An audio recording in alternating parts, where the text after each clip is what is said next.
ម្ចាស់ brand ពីររូបបងស្រីម្ចាស់ brand AK7 ជាមួយនឹងបងស្រី Miss Sunflower ពេលតែគាត់ដឹកដៃហើយយើងត្រូវតែគួចដៃគាត់ពេលដូចកដោអញ្ចឹងណាអ្នកកដោពេលហើយគេមិនគួចដៃទៅអត់ម្ដងផ្ទះទាយាអ្នកទាំងអស់គ្នាទាយាគាត់នៅក្នុង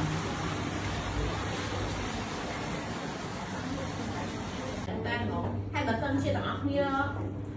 អត់ដែរសម្រាប់ទេអត់ដែរសម្រាប់ទេហើយមកឆ្ងល់អីក៏គាត់មានផលិតផលអីក៏គាត់ឡើងដែរស្អាតមើល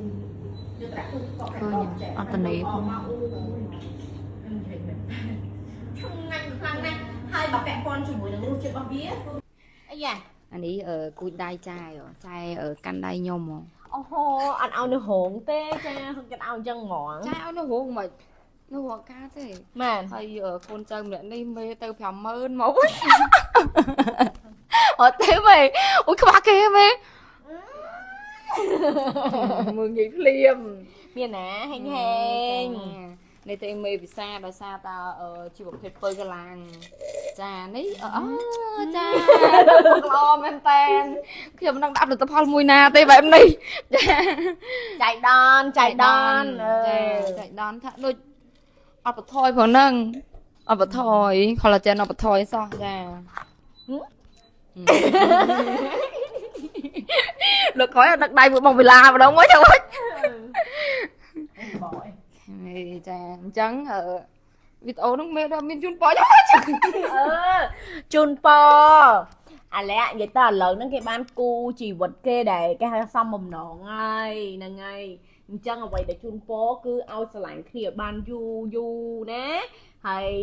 ដល់ចាស់កំខ្នងហើយការងារកាន់តែរីកចម្រើនកាត់កូនកាត់ចៅជីវិតគ្រួសារស្រស់បំប្រងចាសាធុចាហ្នឹងតាគាត់ឲ្យតែប៉ុណ្្នឹងសាជេគេពេកចាទុកមុខទុកមាត់ណាអារឿងហ្នឹងវាខ្លះចែកក្នុងនេះវីដេអូអត់ទេមានណាអត់បានជេទេនេះវាគ្រាន់តែជាការស្បត់អត់កើតស្បត់អត់កើតទេចាអស់ស្រីយើងពេលទៅណាមកណាគឺត្រូវការស្អាតជានិច្ចតែម្ដងដូចខ្ញុំមិនចង់ចា cushion មីហើយគឺទុកនៅក្នុងកាបូបនេះជានិច្ចតែម្ដងពេលទៅណាមកណាគឺខ្ញុំត្រូវតែតប់ដោយសារអីពេលតប់មួយ cushion មីហើយអ្នកទាំងអស់គ្នាស្បែកមុខរបស់យើងគឺថតឡើងភ្លឺឡើងគីឡូឡើងម៉ត់និយាយទៅគឺពឹងដល់សំណើមកស្បែកមុខរបស់យើងទៀតអ្វីដែលសំខាន់អ្នកទាំងអស់គ្នា cushion មីហើយពេលតប់ទៅស្បែកមុខរបស់យើងគឺថាចាំងដូចកញ្ចក់អញ្ចឹងចាភាពល្បីល្បាញជាមួយនឹង cushion ណាអ្នកទាំងអស់គ្នាចាសម្រាប់ការតប់នៅលើស្បែកមុខឲ្យចាំងដូចកញ្ចក់អាចឆ្លុះជាកញ្ចក់បានណាចាបែបគីឡូអញ្ចឹងណាស្បែកមុខអ្នកទាំងអស់គ្នាអាសាបែកញើសហូរអញ្ចឹងណាទៅអ្នកទាំងអស់គ្នាខ្ញុំណែនាំឲ្យប្រើជាមួយនឹង cushion មីទៅពេលដាក់ហូរមកយ៉ាងណាក៏មានហូរបតិបតាមកដែរនិយាយទៅធន់នឹងទឹកខ្លាំងតែម្ដងអញ្ចឹងមិនមែនពេលចូលឆ្នាំម្ដងគូសិនមីគឺផ្ទុះខ្លាំងមែនតើដោយសារតែគេយកតប់ពេលដែលតប់ប្រើប្រាស់ជាមួយនឹងការចូលឆ្នាំប្រពៃណីខ្មែរទៅពេលដែលយើង